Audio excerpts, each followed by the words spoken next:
Rolls Royce दुनिया की सबसे लग्जूरियस कार्स बनाती है और दुनिया के सबसे अमीर लोग एक रोल्स रॉयस ओन करने के सपने देखते हैं। लेकिन सरप्राइजिंगली इसी लग्जूरियस रोल्स रॉयस की शुरुआत एक ऐसे लड़के ने की थी जिसका पूरा बचपन गरीबी में चाइल्ड लेबर करते हुए निकला। कहानी की शुरुआत होती है 1863 में। इंग्लैंड के एक छोटे से गाँव में जन्म होता है हेनरी रॉयस का। जब रॉयस केवल 4 साल के थे तभी उनके फादर का बिजनेस बर्बाद हो गया और पूरी फैमिली सड़क पे आ गई। इसके बाद महज 9 साल की उम्र में रॉयस ने अपने फादर को हमेशा के लिए खो दिया, जिस कारण उनकी मदर को मेड का काम करना पड़ा और रॉयस न्यूज़पेपर डिलीवरी करने लगे। अब तक रॉयस का फ्यूचर डार्कनेस से भरा हुआ था। उनकी एक आंट ने हेनरी में पोटेंशियल देखा। वो ग्रेट नॉर्दर्न रेलवे कंपनी में गई और वहाँ 20 पाउंड पर एनम देके रॉयस को एज एन अप्रेंटिस ज्वाइन करवा दिया। अगले 3 सालों में रॉयस ने दिन रात एक कर दिए। दर्जनों बुक्स पढ़ के और फैक्ट्री में प्रैक्टिकली काम करके कारपेंट्री, मैथ्स और सबसे इम्पोर्टेंट इलेक्ट्रॉनिक्स का काम सीखा।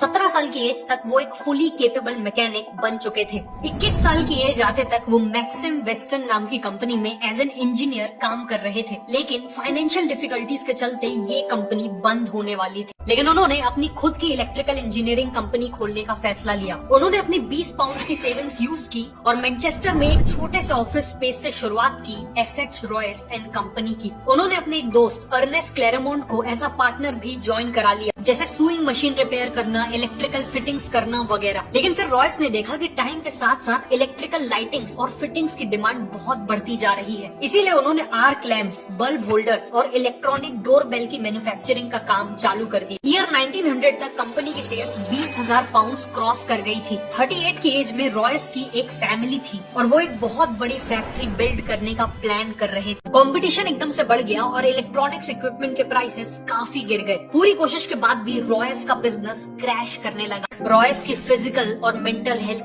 तेजी से खराब होने लगी। जब रॉयस ने डॉक्टर को कंसल्ट किया तो उन्हें एक सिंपल एडवाइस मिली। ठीक होने के लिए रॉयस को फ्रेश एयर में रहने की जरूरत थी। साथ में उन्हें एक कार खरीदने की सलाह दी गई ताकि वो अपनी बॉडी को बिना स्ट्रेन दिए ट्रैवल कर सके। और फिर डेकोविल नाम की एक फ्रेंच मेड कार भी खरीद ली। ये कार काफी आवाज करती थी, ब्रेक्स इनइफेक्टिव थे और ओवर हीटिंग जैसी प्रॉब्लम्स भी थी। हेनरी जैसे परफेक्शनिस्ट के लिए ये कार बिलो स्टैंडर्ड थी, इसीलिए उन्होंने डिसाइड किया कि वो इस कार में माइनर मॉडिफिकेशंस करें। ये रीडिजाइन कार ओरिजिनल डेकोविल कार से काफी सुपीरियर थी और यहीं से रॉयस को कॉन्फिडेंस आया कि वो अपनी खुद उन्होंने एक छोटी सी टीम असेंबल की और अपनी नई कार को डिजाइन करना चालू कर दिया। सभी पार्ट्स की ड्राइंग्स बन जाने पर उन्हें वर्कशॉप में कास्टिंग के लिए भेज दिया गया। इवेंचुअली रॉयस की 10 हॉर्स पावर और 2 सिलेंडर्स वाली एक कार शेप लेने लगी और ऑलमोस्ट हर एस्पेक्ट जैसे क्वाइटनेस, लाइटनेस, ड्यूरेबिलिटी और रिलायबिलिटी में ये कार हर मौजूदा कार से बेटर थी। 1 अप्रैल 1904 को इसे सबसे पहले रोड टेस्ट किया गया और अपने पहले ही टेस्ट में इसने करीब 50 किलोमीटर का डिस्टेंस तय किया बिना किसी प्रॉब्लम के। रॉयस ने 2 और कार्स बनवाई सेम मॉडल की और इन्हें टेस्ट कर करके इम्प्रूव करने लगे। और ऐसे में एंट्री होती है कहानी के दूसरे हीरो की, चार्ल्स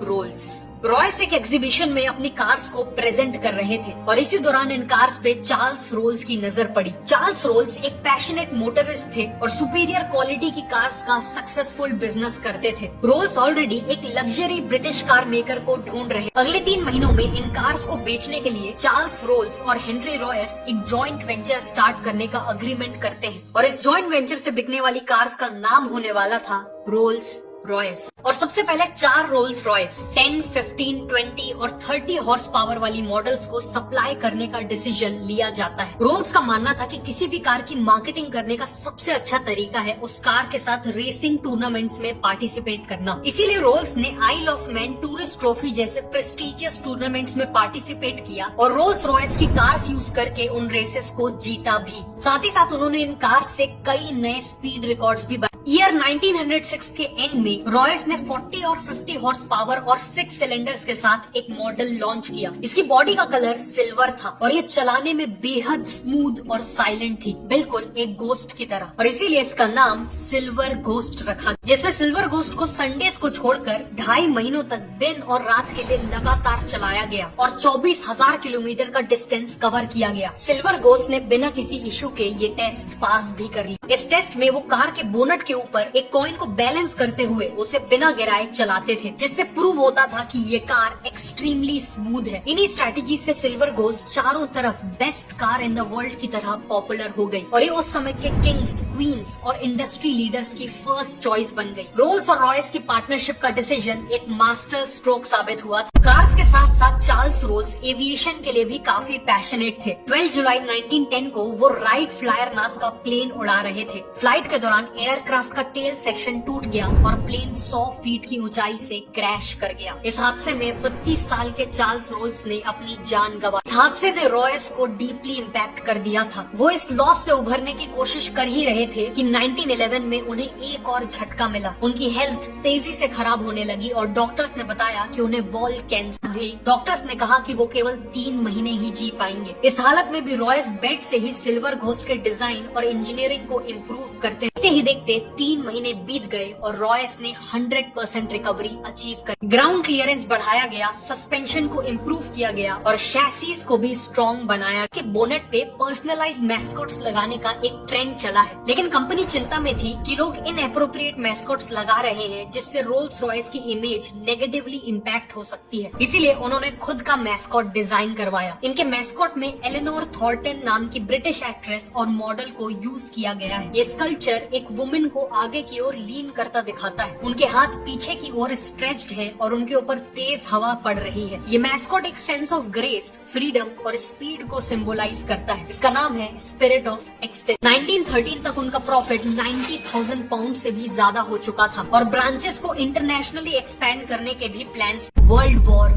1 1914 में वर्ल्ड वॉर 1 की शुरुआत हुई, लेकिन रोल्स रॉयस इसके लिए तैयार नहीं थी, जिसका इम्पैक्ट सबसे ज्यादा रोल्स रॉयस जैसी लग्जरी कार कंपनीज पे पड़ा। सेल्स क्रैश कर गई और कंपनी को एम्प्लॉयज को फायर करना पड़ा। लेकिन रॉयस के दिमाग में कुछ और ही प्लान्स थे। रॉयस ने मिलिट्री अथॉरिटीज से मीटिंग की, जिसके बाद उन्हें रियलाइज हुआ कि वॉर में रिलायबल और हाई परफॉर्मेंस वाली गाड़ियों की सख्त जरूरत है। इसीलिए रोल्स रॉयस ने सिल्वर घोस्ट को मॉडिफाई करके एक आर्मर्ड कार में बदल दिया। कार की बॉडी में 8 मिलीमीटर मोटा आर्मर लगाया गया। एक रिवॉल्विंग टर्रेट भी लगाया गया, जिसमें एक मशीन गन फिट की गई। इस कार को मिडिल ईस्ट के हार्श डेजर्ट रीजन्स में ऑपरेशंस कंडक्ट करने के लिए यूज किया गया। प्लस इनका यूज स्पाइंग मिशंस के लिए भी हुआ। ऑल्सो क्योंकि सिल्वर घोस्ट चलाने में काफी स्मूथ थी, वो किसी वुंडेड सोल्जर को कैरी करने के लिए भी बेस्ट व्हीकल थी। इसीलिए कई सिल्वर घोस्ट को वॉर एम्बुलेंसेस की तरह मॉडिफाई कर दिया गया। इनमें स्ट्रेचर्स, मेडिकल इक्विपमेंट्स और नर्सेस के लिए सफिशिएंट स्पेस बनाई गई और नाइट टाइम मिशंस के लिए इलेक्ट्रिक लाइटिंग फिट। फाइनली अपनी लग्जरी फीचर्स के कारण वॉर के दौरान रोल्स रॉयस कार्स को high ranking officers, diplomatic missions और किंग मैसेंजर्स के द्वारा भी यूज की। ब्रिटिश एयरफोर्स अपने एयरप्लेन इंजन्स के लिए फ्रेंच कंपनीज पे हेविली डिपेंडेंट थी और गवर्नमेंट डेस्परेटली चाहती थी कि कोई ब्रिटिश कंपनी ही उन्हें इंजन सप्लाई। रॉयस ने खुद एरो इंजन डिजाइन सीखा और 1915 में लॉन्च किया अपना पहला इंजन, द ईगल। ये इंजन कंपटीशन के मुकाबले ज्यादा रिलायबल,